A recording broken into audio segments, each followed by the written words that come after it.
Yo, what's good, YouTube? Welcome back to the channel. Welcome back to another reaction video.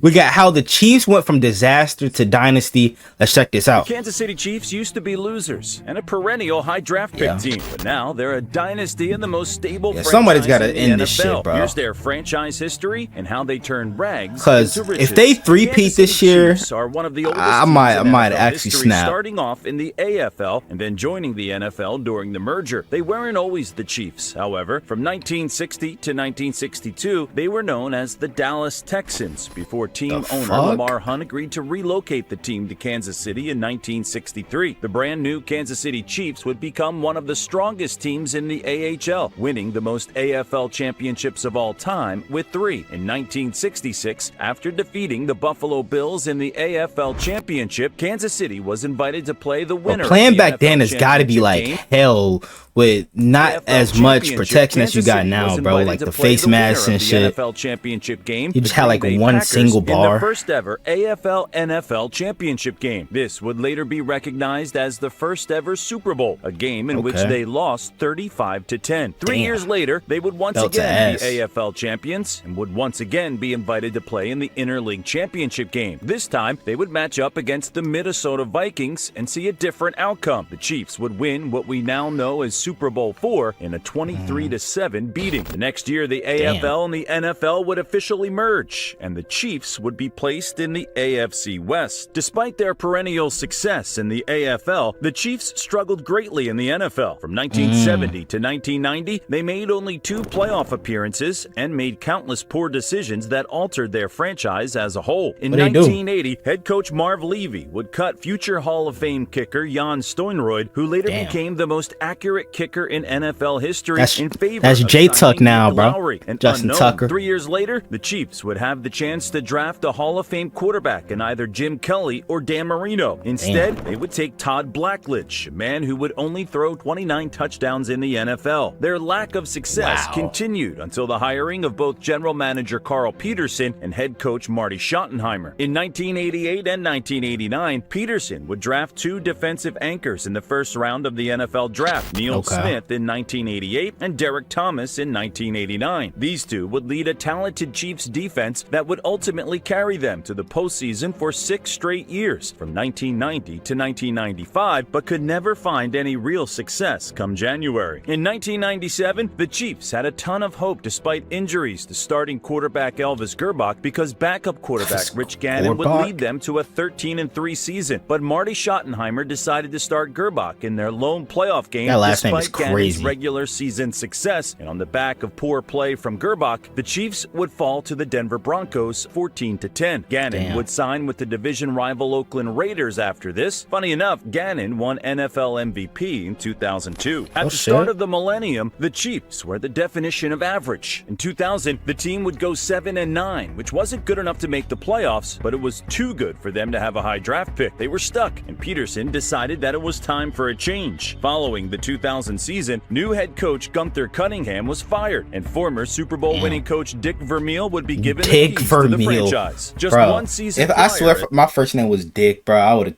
quickly changed that shit when I like turned 18, bro. 1999, Vermeil, bro, imagine you get bullied for your fucking first name to a like that. 23-16 victory in Super Bowl 34 over the Tennessee Titans, and would actually retire following the victory after Peterson would convince Vermeil to come out of retirement and coach of Chiefs. This would only be the first of multiple major moves Peterson would make this offseason. Following the hire of Vermeil, he would trade their first-round pick that year to the Rams for quarterback Trent Green. Not only that, Peterson and Vermeil also signed free agent running back Priest Holmes to a multi-year contract, solidifying Kansas City's backfield of the future. The Chiefs had a very defensive-centric game plan over the years, so hiring Vermeil and the backfield move solidified a new era of Chiefs football. Unfortunately for Vermeil and the Chiefs, they would have a very underwhelming 2001, going 6-10 despite Priest Holmes breaking out and rushing for a league-leading 1,555 yards and 8 touchdowns touchdowns. Trent Green would throw a league-leading 24 interceptions. 24 interceptions is crazy. Would show a glimpse of hope for the Chiefs. Holy they would start the shit. season with 9 like even back consecutive then, wins, that's the most insane. in franchise history, but would yet again fail to find postseason success. That trend continued for the next decade. Despite playoff berths in 2006 and 2010, the Chiefs never found any real hope come January. Following the 2012 season, when the Chiefs finished 2-14 and secured the first pick in the draft, it was obvious that something major was due. That major change would come in their head coaching vacancy. After firing one-year head coach Romeo Crennel, the Chiefs hired former Philadelphia Eagles head coach Andy Reid to try to lead this team to some success. The Chiefs would also trade for 49ers quarterback Alex Smith and drafted offensive tackle Eric Fisher with that first pick. In that same draft, the Chiefs selected tight end Travis Kelce in the 3rd round. And the Andy Reid era was officially underway. Kelce old as shit now. Ain't Kelce like 33? 9-0 before finishing 33, the season 34? 11-5. But their lack of playoff success would linger. After leading the Indianapolis Colts 38-10 in the wild card round, things were looking up, but second-year quarterback Andrew Luck led a historic comeback, defeating the Chiefs 45-44. Despite this, things had started to look up in Kansas City. The next few seasons were the same. They finished just above 500 every year, but could never find any success in the playoffs. In 2016, general manager Ken Dorsey made a few key draft picks. In the 2nd round, Dorsey took defensive tackle Chris Jones, followed by wide receiver Tyreek Hill in the 6th round. The Chiefs finished the 2016 season with a first-round bye in the playoffs, but ultimately lost to Big Ben and the Steelers. This team seemed cursed whenever it was time for a big game. However, something changed in 2017. After that loss to Pittsburgh, general manager John Dorsey was let go, and Brett Veach would be promoted. But before this, Dorsey would have his last ever draft, where, with his final ever first-round pick, he would select Texas Tech quarterback Patrick Mahomes. This was the single best thing Dorsey could have done for the Chiefs. And guess who helped them out? The Buffalo Bills.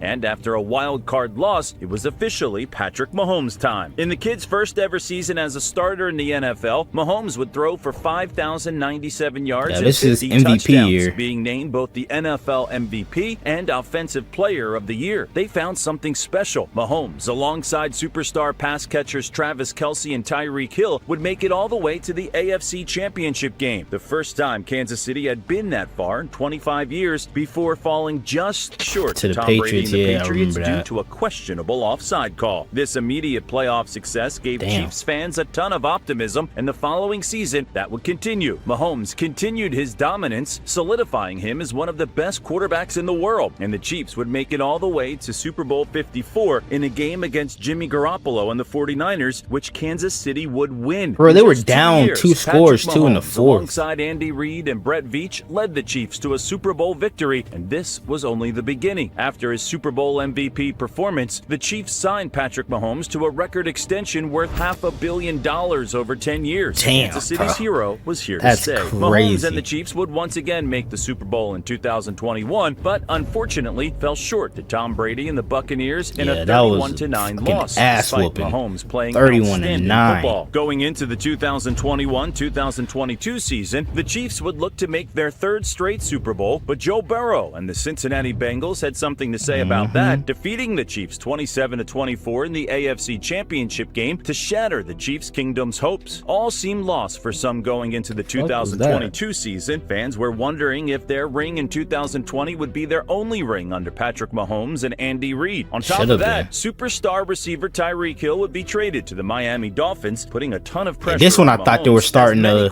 if he could crumble, and their dynasty was starting to fall down and shit. He shattered expectations, winning NFL MVP and ultimately Super Bowl MVP in the same season as like, as long as Mahomes is quarterback for the Chiefs, they always have a chance, bro. The Philadelphia Eagles. This is not fair anymore. On a last-second game-winning field goal by Harrison Butker, Mahomes became the first player to win both MVP and Super Bowl MVP in the same season since Kurt Warner did it in 1999. But Mahomes, Reid, and the Chiefs wouldn't stop there. In 2023, the Chiefs would actually go into the playoffs with some doubt surrounding them. Still, they put that doubt to bed real quick, defeating Josh Allen and the Bills in the divisional round, followed by MVP Lamar Jackson and the top-seeded Baltimore Ravens in the AFC Championship, making it to their 4th Super Bowl in 5 years. years. They ran into Brock Purdy and the San Francisco 49ers, a rematch from 4 years ago, and the result would be no different. Mahomes would throw together his third Super Bowl MVP performance as the Chiefs defeated the Niners in overtime, 25-22, making the Chiefs the first team to win back-to-back Super Bowls since the New England Patriots in 2003 and 2004. These rings have solidified Andy Reid as one of the greatest head coaches ever, Patrick Mahomes as one of the greatest quarterbacks ever, and Brett Veach as one of the greatest GMs ever. It's only been 6 seasons. 3 rings in 6, let alone 5 seasons, is unheard of and may never happen again in our lifetime. The crazy thing is, it looks as if the Chiefs are just getting started. That's it. What is your favorite Chiefs memory during this dynasty? Where do you rank Andy There's Reid no and Patrick favorite memory Mahomes from this all-time? fucking Do you team, think the bro. Chiefs' success will continue? Let us know in the Other comments. than losing and as always, thank you to for the watching Bengals. the halftime show. Like, bro, that was my best memory for them so far. But hey, bro, as long as Mahomes is fucking in the NFL, bro, they're gonna be the top dogs in the AFC unless somebody finally knocks them off their high horse, which is not gonna be easy at all. But I want to know what you guys think down in the comments below. Hope you guys enjoyed the video. Make sure you guys like, comment, subscribe to the channel if you're new. Turn on post notification, notified whenever I drop another banger video. One road to 200 subs, so we get there for more banger NFL content like this.